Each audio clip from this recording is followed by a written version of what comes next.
मुनेश्वरये नमः। ओम श्री गुरवे नमः। तो हेलो फ्रेंड्स, कैसे हैं आप सभी लोग। आप सभी का एक बार फिर से बहुत बहुत स्वागत है मेरे यूट्यूब चैनल वैदिक एस्ट्रोलॉजी एंड वास्तु में। तो आइए, जैसा कि आप सभी लोग टाइटल को देख के समझ ही गए होंगे कि हम आज किस विषय के ऊपर चर्चा करने वाले हैं। तो आज का हमारा एक सिंपल सा विषय है, जो है वैदिक एस्ट्रोलॉजी और वेस्टर्न एस्ट्रोलॉजी में क्या डिफरेंस है। और हम लोग उसके बारे में बहुत गलत एक हमारे मन में भावनाएं हैं कि वैदिक एस्ट्रोलॉजी कोई लोग सोचते हैं सच है, कोई लोग सोचते हैं वेस्टर्न एस्ट्रोलॉजी झूठी है। तो आइए आज हम इसको एकदम क्लियर कर देते हैं कि आखिर इसके पीछे की सच्चाई है क्या। तो सबसे पहले अगर हम देखेंगे तो दोनों की दोनों जो हमारी एस्ट्रोलॉजी है, जो दोनों की दोनों ज्योतिष है, उनमें जो पुराना है वो है हमारा वैदिक ज्योतिष। उसके बाद आया हमारा वेस्टर्न ज्योतिष। वैदिक ज्योतिष में क्या हुआ, मैंने अपनी पुरानी वीडियोस में भी बताया था। जिन्होंने नहीं देखी वो ऊपर लिंक आ रहा होगा, आप सभी लोग जरूर जाके देखिए। और भी अगर आपके कुछ भी क्वेश्चंस होते हैं तो आप कमेंट सेक्शन में पूछिए और इस वीडियो को अंत तक देखिए, तभी आप सभी लोगों को अच्छे से समझ आ पाएगा।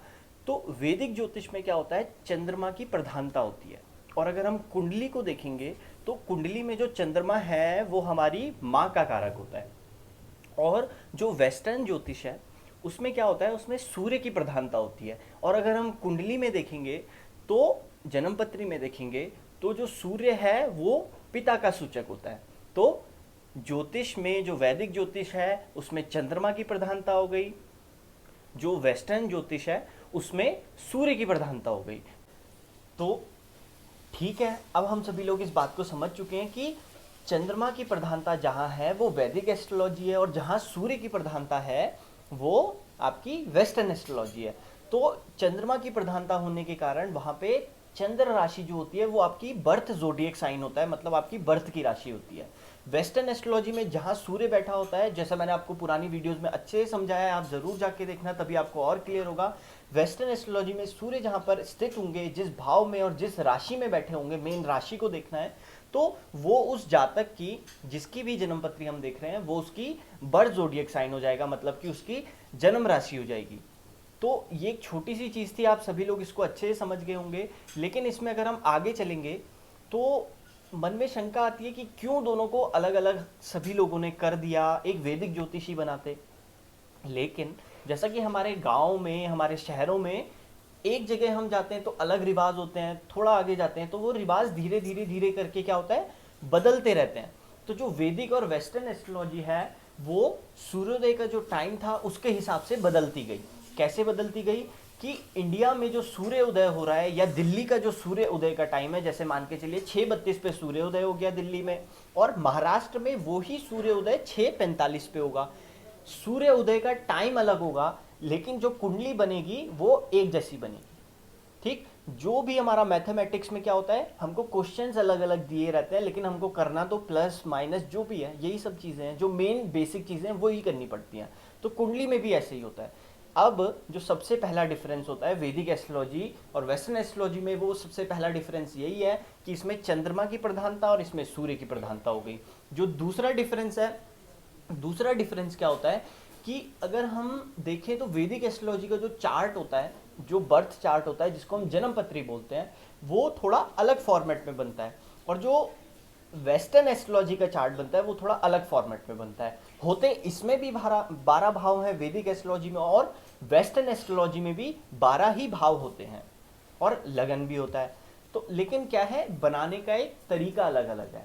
और अगर आप ये दोनों की दोनों को अच्छे से पढ़ लेंगे तो आप जब इससे ऊपर हो जाएंगे तो आपको लगेगा कि इस रास्ते से जा रहे हैं और इस रास्ते से जा रहे हैं, लेकिन पहुंच रहे एक ही जगह पे। इसका मतलब है कि दोनों की प्रिडिक्शन 100% एकदम ठीक होती है। तो आशा करता हूं आप सभी लोग अच्छे से इस चीज को समझ गए होंगे। और एक दूसरी बात और है जिसको आप सभी लोगों को जानना चाहिए, वो दूसरी बात क्या है कि अगर हम देखते हैं तो हम लोग, क्या होता है कि हर दिन सुबह सुबह अपना राशिफल देखने लग जाते हैं टीवी चैनल्स पे, हर दिन न्यूज़पेपर में अपना राशिफल देखने लग जाते हैं। तो ये हमारी सबसे बड़ी भूल है।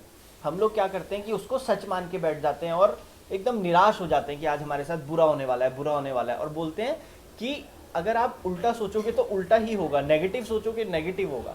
तो हम लोग क्या करते हैं, निराश होने लग जाते हैं बहुत ज़्यादा। तो अगर हम सभी लोग अगर एक ये छोटी सी बेसिक सी चीज़ है इस पे ध्यान दें, तो एक जो आपकी राशि है ठीक, जिसको आप देखते हैं वो ही राशि हजारों सैकड़ों लोगों की होती है। तो कैसे सबकी एक ही प्रिडिक्शन हो सकती है, सबसे पहली बात।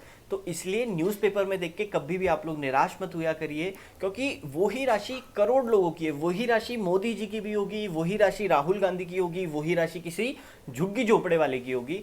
तो सबके साथ एक ही प्रिडिक्शन कभी नहीं हो सकती। और राशि के हिसाब से, सिर्फ राशि को देख करके आप किसी को भी प्रिडिक्ट बिल्कुल भी नहीं कर सकते। तो आशा करता हूं कि आप सभी लोग ये जो वैदिक एस्ट्रोलॉजी और वेस्टर्न की एस्ट्रोलॉजी का जो डिफरेंस था, वैसे डिफरेंस कुछ नहीं है, थोड़ा फॉर्मेट्स में चेंज है, डिफरेंस वैसे कुछ भी नहीं है। और आगे चल के जो प्रिडिक्शन होती है वो भी एक ही होती है, बस थोड़ा सा फॉर्मेट का और सूर्य और चंद्र की प्रधानता अलग अलग होती है। तो आशा करता हूँ आप इस चीज़ को अच्छे से समझ गए होंगे, आपके मन से एक भ्रम भी निकल गया होगा कि वेस्टर्न एस्ट्रोलॉजी झूठी, कुछ लोग सोचते हैं वैदिक एस्ट्रोलॉजी सच्ची। तो आप सभी के मन से ये भ्रम भी अच्छे से निकल गया होगा कि दोनों की दोनों आगे चल करके एक ही है, इनकी प्रिडिक्शन भी एकदम सेम ही आती है 100%। तो आशा करता हूँ आप सभी को अच्छे से समझ आया होगा, मन की जितनी भी आपकी भ्रम थे सारे के सारे भ्रम भी हट गए होंगे वैदिक एस्ट्रोलॉजी और वेस्टर्न एस्ट्रोलॉजी के ऊपर। तो आप सभी ऐसे ही ज्ञान को अर्जन करने के लिए हमारे चैनल के साथ सदैव जुड़े रहिए, घर पर रहिए, सेफ रहिए, सुरक्षित रहिए। आप सभी का बहुत बहुत शुक्रिया, बहुत बहुत धन्यवाद। Thank you. जय माता दी।